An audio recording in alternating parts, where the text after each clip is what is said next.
Assalamualaikum warahmatullahi wabarakatuh. Sebelumnya perkenalkan, saya siswa Geofisika Rinda dengan NIM 29. Di sini saya akan menjelaskan tentang dataset yang saya ambil dengan judul Credit Risk Analysis for Extending Bank Loans, bagaimana tepatnya kredit diberikan untuk memenuhi final checkpoint dari praktikum data mining.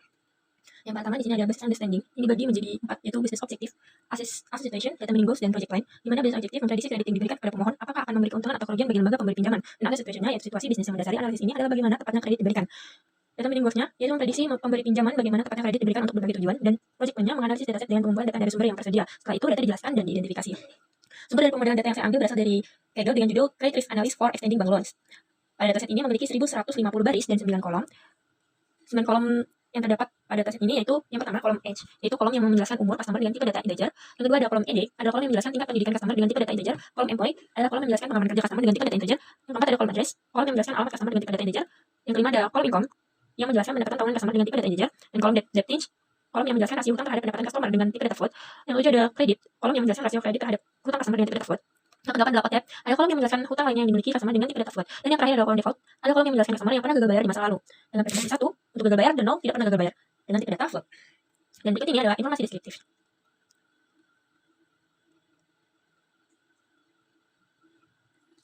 Selanjutnya, analisa evaluasi data analisis. Karena data tersebut menunjukkan umur nasabah peminjam kredit paling banyak berada di kisaran 30 sampai 25 tahun. 35 tahun. Pada graf lingkaran menunjukkan presentasi customer yang pernah gagal bayar di masa lalu diambil dari kolom default. Dengan ini dapat disimpulkan sebanyak 26,1% customer gagal bayar kredit di masa lalu. Selanjutnya ada Bar chart. Bar chart tersebut menunjukkan rasio hutang terhadap pendapatan, yang mana Bar chart ini menunjukkan bahwa rasionya tidak normal. Selanjutnya ada grafik batang. Grafik batang di samping dapat dilihat nasabah kredit dengan tingkat pendidikan 1 atau pertama adalah nasabah yang paling banyak mengajukan kredit. Dalam beberapa visualisasi yang ditambahkan, dapat ditarik kesimpulan bahwa peminjam kredit rata-rata berumur 30 sampai 35 tahun dengan tingkat pendidikan 1 atau pertama dengan presentasi gagal bayar di masa lalu sebesar 26,1%, di mana rasio hutang terhadap pendapatan tidak normal. Selanjutnya, angka yang kita ambil adalah duplicate value. Berdasarkan hasil analisa, kita dapat tarik kesimpulan bahwa data tersebut memiliki kualitas data yang cukup baik dikarenakan hanya ada satu kolom dengan data kosong dan sedikit data yang terduplikasi.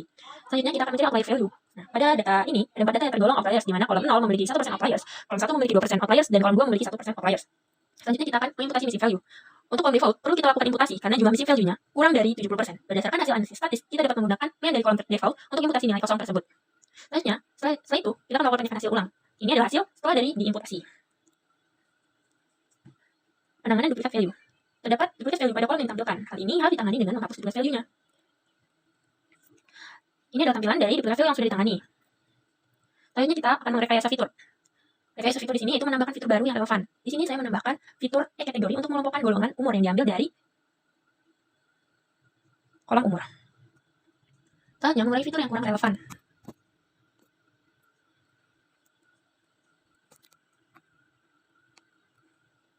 Kolom address, OTEP, dan kredit dirasa kurang relevan. Karena kolom address atau alamat, kolom ini tidak memberikan informasi langsung tentang kemampuan kredit customer. Data alamat mungkin sulit diverifikasi dan dianalisis. Kolom OTEP atau hutang lain yang dimiliki, kolom ini sudah terwakili oleh kolom debt tinge, yaitu rasio hutang terhadap pendapatan yang lebih informatif. Selanjutnya ada kolom kredit atau rasio kredit terhadap hutang. Kolom ini memiliki kesamaan dengan debt tinge. Selanjutnya kita akan mengurangi fitur yang kurang relevan. Setelah fitur-fitur yang disebutkan tadi yang dirasa kurang relevan dikurangi, maka akan menghasilkan data sebagai berikut. Hanya ada terdapat age, ED, employee, income, debt tinge, default, dan age kategori. Selanjutnya kita akan melakukan mapping. Mengubah kolom yang memiliki data non-numerik menjadi numerik. Pada kasus ini, saya mengubah tipe data dari kolom E kategori menjadi numerik, di mana sebelumnya E kategori di sini itu dikategorikan oleh mampu dan mapan, di mana saya akan mengubahnya menjadi numerik, yaitu mampu 0 dan mapan 0 dan mampu 1. E kategori ini diambil berdasarkan kolom E. Selanjutnya ada modeling associate. Saya memilih untuk menggunakan modeling associate karena cocok dengan dataset saya di mana data yang ada dikelompokkan. Setelah itu kita masuk ke tahap evaluation. Setelah melakukan modeling, selanjutnya kita akan evaluasi setiap metode yang ada, modeling untuk melihat metode mana yang paling efektif. Pertama, tuning hyperparameter K-means. Berdasarkan data ini, nilai total score 0,5523 menunjukkan kualitas clustering yang cukup baik untuk K-means. Selanjutnya, tuning hyperparameters untuk hierarchy. Pada data ini, dapat dilihat nilai total score 0,502 menunjukkan kualitas clustering yang cukup baik, namun mungkin masih bisa ditingkatkan. Ini untuk hierarchy. K-means-nya, gambar ini menunjukkan visualisasi hasil K-means clustering dengan 3 cluster sweet spot, menunjukkan bahwa K9 adalah pilihan optimal. Kesimpulannya, dari evaluasi model yang telah dilalui dapat ditarik kesimpulan metode terbaik untuk melakukan klasifikasi adalah metode K-means. Untuk melakukan clustering K-means menunjukkan skor yang lebih baik daripada metode hierarchical clustering. Selanjutnya saya akan menunjukkan Streamlit apps yang sudah saya bangun. Ini adalah dashboard dari Streamlit app yang telah saya bangun berdasarkan dataset yang saya gunakan. Terlihat di sini ada lajur dari dataset yaitu Credit Risk Analysis for Extending Bank Loans. Dan jika di slot bawah ada deskripsi tentang dataset tersebut dan ada sumbernya. Selanjutnya di sini ada kategori pemohon, di mana Umur pemohon dikelompokkan berdasarkan kriteria yang telah diprediksi dari pemohon gagal bayar. Pengelompokan umur dibagi menjadi dua, yaitu mapan dan mampu. Pengelompokan ini bertujuan untuk memprediksi umur pemohon agar tidak terjadi gagal bayar di masa depan. Sini kita dapat memilih. Pilihannya ada dua, yaitu mapan dan mampu. Jika kita memilih mapan, maka akan menampilkan keterangan untuk kategori mapan. Dan jika kita memilih mampu, maka akan menampilkan keterangan untuk kategori mampu. Di bawahnya juga ada data yang sudah di-cleaning. Ini adalah data hasil akhir yang sudah saya cleaning.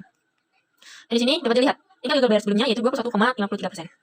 Selanjutnya, beralih ke page selanjutnya, yaitu ada data distribution, di mana page ini menampilkan distribusi umur nasabah yang mengajukan pinjaman. Pada grafik ini menunjukkan bahwa nasabah yang mengajukan pinjaman paling banyak berada pada rentan usia 30-35 tahun, dengan frekuensi nasabah menurun secara bertahap pada rentan usia yang lebih muda dan yang lebih tua.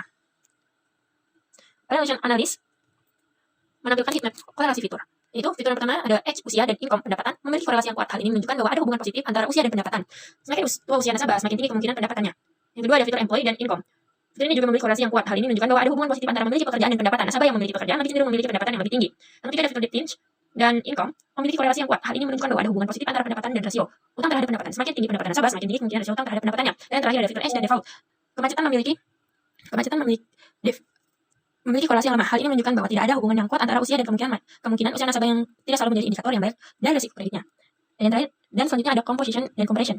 Sini menunjukkan session nasabah yang mengajukan pinjaman berdasarkan tingkat pendidikan. Grafik ini menunjukkan bahwa tingkat pendidikan pertama atau 1 adalah paling umum di antara nasabah yang mengajukan pinjaman. Presentasi nasabah menurun secara bertahap pada tingkat pendidikan yang lebih tinggi. Selanjutnya ada distribusi rasio utang terhadap pendapatan, di mana histogram di atas ini menampilkan distribusi jumlah nasabah yang mengajukan pinjaman berdasarkan rasio utang terhadap pendapatan. Histogram ini dinilai kurang baik karena bentuknya tidak seperti lonceng. Dan yang terakhir adalah clustering dan analisis. Ini menampilkan clustering analysis section, yaitu untuk menunjukkan jumlah cluster yang optimal dan analisis cluster digunakan metode elbow. Metode ini memungkinkan untuk memenuhi titik cluster yang dilihat pada saat penambahan cluster tidak lagi memberikan penurunan inersia yang signifikan. Ini saya juga menggunakan elbow method. Pada grafik tersebut, kurva yang menunjukkan nilai inersia untuk setiap nilai K. Kurva ini menunjukkan siku elbow di sekitar K sampai dengan 3. Berdasarkan grafik elbow method, nilai K yang optimal untuk model clustering adalah 3. Hal ini menunjukkan bahwa data dapat dikelompokkan secara optimal menjadi 3 cluster. Untuk mengetahui jumlah cluster yang optimal, perhatikan elbow point yang menunjukkan penurunan inersia yang signifikan atau mulai melambat hingga membentuk siku. Pada grafik elbow di atas terlihat bahwa pada cluster 3 mulai terjadi penurunan inersia sehingga cluster akan digunakan pada analisis ini. Kita di sini bisa memilih jumlah clusternya, tapi karena cluster yang digunakan adalah cluster 3, maka saya akan memilih jumlah cluster yang 3. Sini menampilkan scatter K-means.